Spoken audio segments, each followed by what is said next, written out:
Lads! Welcome back to Fusion YGO. Today, we are presenting Howdy Yu-Gi-Oh! The Budget Player's Guide. Throughout the month of March, we have shown you different budget options, decks, and staples. In this video, I am going to show you how to take a $50 a month budget for Yu-Gi-Oh! And maximize your investment whilst also consistently improving your card pool. This is under the assumption you have absolutely no cards, just $50 and a dream of playing Yu-Gi-Oh!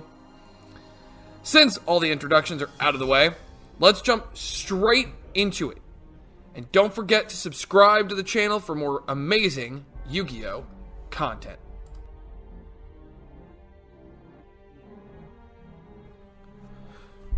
So first, you need to buy a deck.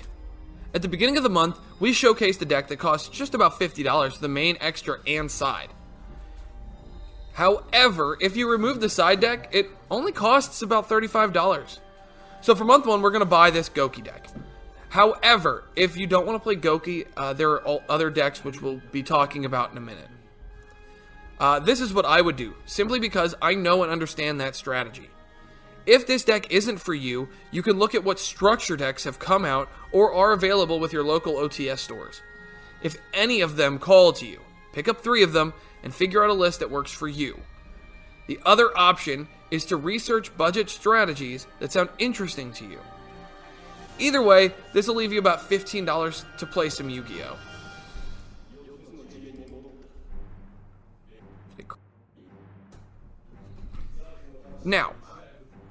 Now that you've chosen the deck, to remind you, we also did a tier listing of all the decks that have come out since 2017. Most of these should be available, depending on your OTS store, for you to be able to pick up. But the next thing you need to do is, now that you've also found an OTS store, play in local tournaments. Normally, the OTS stores give out a pack on entry, and this will increase your card pool, which will become very important in later stages. Playing locally also helps you improve your skill set, so you become an overall better and more skilled player. Following these steps gives you money to be able to play the game locally, as well as potentially going to regionals and such. So, let's move on to the next part. Now on to the fun part. Well, at least the fun part for me. All those extra cards that don't go towards your strategy, you have a few ways to turn them into cards you need. First is trading. Taking cards you don't need and getting it's a fast method of helping out other players and getting cards to improve your own deck in the process. Second is to sell them to your local vendor to get more money to spend on the cards that you need. This turns them immediately from cards that you're not using into capital to be able to purchase what you do need. The third is to set it up with in-store credit. This will take your investment and accumulate an income for playing. If you took the structure deck route, you'll have more cards to put in your online inventory, giving you a higher earning potential. Alright, so that's everything you need to lay the groundwork of playing on a budget. You now have a deck to play, a way of getting a return on investment, and a consistent place to play. And I hear you asking, okay, but what next? Well, arbitrary voice in my head, I'm glad you asked, because we aren't done yet. Now let's move on to the next month and moving forward with playing on this budget.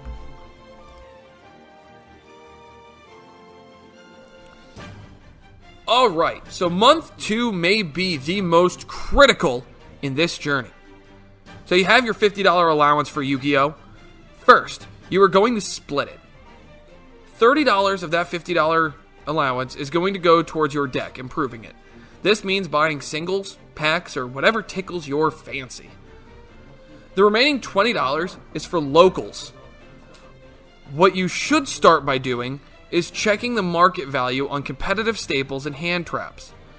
Example, you know a reprint set comes out at the end of the month that has an expensive hand trap. Save your money and wait for the set to release, picking up the hand traps while the market is flooded with copies. Now, if you went with the TCG player option, you could continue selling your cards online to continue your return on investment. This allows you to be able to save up money in a faster, more efficient way when playing in local tournaments and such, and being able to afford those expensive hand traps, staples, or what have you that you're looking to buy to be able to improve your deck. And saving up the money to buy things when they're at their cheapest point is a smart method of being able to maximize your investment in this game. Alright, so that 30-20 split is going to be the standard moving forward. If you're going to be going to a regional or a YCS, then it'll be a 10-40 split. Practice is necessary before going to events, so only allowing yourself $10 to buy cards whilst using the additional $20 that you have to go to tournaments to be able to practice at locals to continue to improve your skill set. Moving into month 3, you'll start seeing more return on investment. Your deck now has more cards that you couldn't afford to start with, but now has started to really improve. If you keep up the trend of improving your deck and card pool, eventually you will have better cards to trade or sell and move into the more expensive or meta strategies and decks. This doesn't mean necessarily that you're playing on a higher budget. That just means that you've taken your budget, your initial $50, and you've started to turn it into money to continue to play this game at a high level, and even start to buy the cards that are more expensive and the strategies that are more expensive.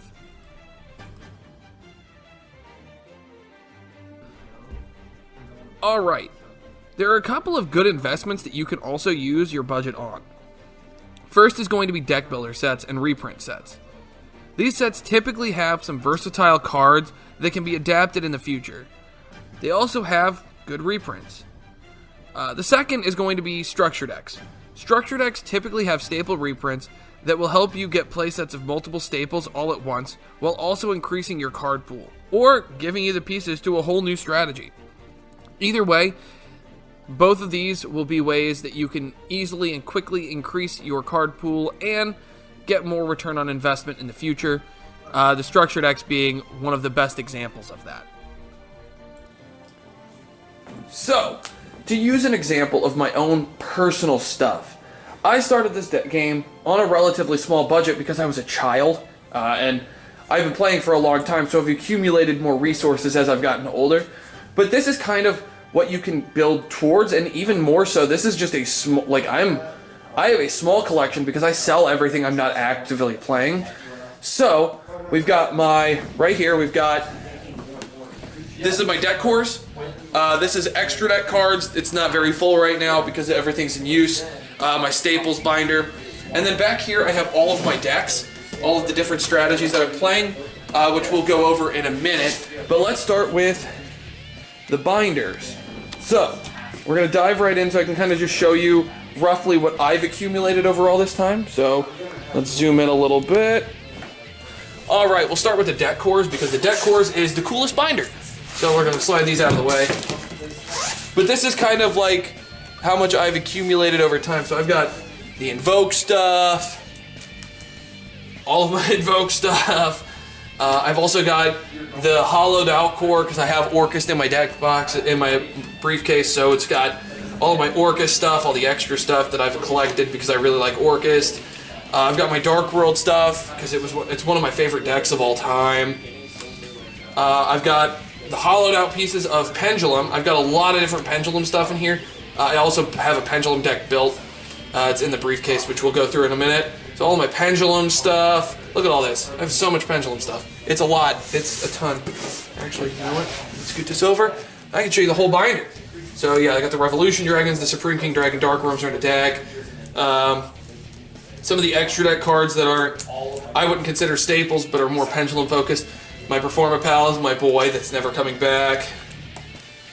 Lots of Pendulum stuff. I have my Numeron stuff. Rip. I got Tri-Brigade, some of it. My Zodiac stuff. And then back over here, blank page, I got Machina, as some of you call it. My extra Eldritch, which the rest of it's in deck boxes. So that's like the cores that I've built, but I've also accumulated a lot of staples over this time. So why don't we show off some of the staples in the lovely pink. So I've got like my Nibiru's and my Veilers. I've got my dimension shifters and Maxi that's never coming back, but I have it. I have a playset of it. And then I've got like the Denkos, the No Materials, like just a bunch of stuff. Retaliating Seed, Darkest Diabolos in German, Mathematicians. I've got a whole bunch of stuff. And some of the stuff is not in here because it's in decks, like I said, but like it just keeps going. I've got plenty of stuff in here. I've started collecting the Ice Dragons prisons. I just don't have the capital to just throw at it right now, so that's... And then the rest of the set is collections in the back and some of my band stuff. So like in the band section I have the Strudo, the Dragon Rulers, the original Art Dark Magician that I like, Terror King, and my Blue Eyes. So just little collections of stuff that I enjoy. The other one is pretty much empty, but we're going to go into the briefcase because this is pretty neat. So I need to be able to see what I'm doing. So, this deck box has Ojama's, the sexiest deck in Yu-Gi-Oh! These three here are extra cards. I have my playmats under here because I'm really organized individual. So these are like extra cards and stuff like that. This is Pendulum. We put Pendulum in that one just because I don't use the white deck box as much as I wish I did. The blue one is... that's Bird Up. That's Leerless Tri-Brigade. That's the $50 Goki. This is Orchist. This is Drytron. And then this is Eldritch Zodiac. So I've actually built up to some pretty heavy hitting decks, but I've made investments at the right times. Like the Tri-Brigade stuff, I picked up Fractals when they were like 5. And I preached on it at the beginning, and I'm lucky and happy to admit that I was right when I said to pick those up, because now Fractals are really expensive. So if you make proper investments and you read the cards and you recognize what's going to be or could be really good, this is a great way to pick up cards, and this is kind of what you can look like after a few years of investing a lot of money into this game. I really hope that this guide has been helpful for my budget friends, and even those trying to get into the game but don't have a huge amount of money to, throw at this. If you enjoyed, be sure to leave a like. Comment what you found the most helpful and useful tips in this guide. If you know someone that wants to play on a budget, make sure to share this with them. This is a guide for everyone, as is the rest of the How to Yu-Gi-Oh! Series. And until next time, lads, good fun. Have luck. Thank you so much for watching the video. If you did enjoy, don't forget to like, comment, and subscribe. And until next time, lads, good fun. Have luck.